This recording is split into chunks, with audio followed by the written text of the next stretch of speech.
খাগড়াছড়ি, রাঙামাটি ও বান্দরবান এই তিন পার্বত্য অঞ্চলে একসময়ের প্রধান জীবিকা ছিল জুম চাষ। সময়ের বিবর্তনে গড়ে উঠছে আম, লিচু সহ দেশি বিদেশি ফলের বাগান। আর এসব বাগান কাজে লাগিয়ে গোলমরিচ চাষের মাধ্যমে বাড়তি আয়ের সুযোগ তৈরি করেছেন স্থানীয়রা।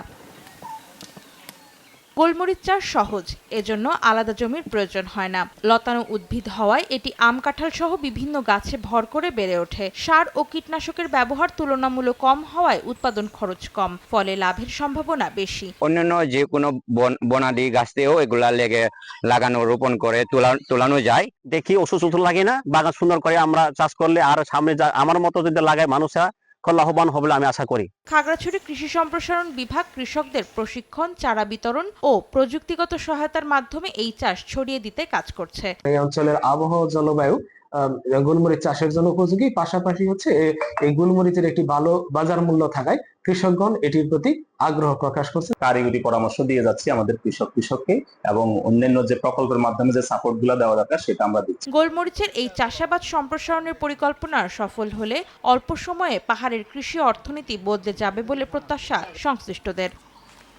সময় সংবাদ, খাগড়াছড়ি।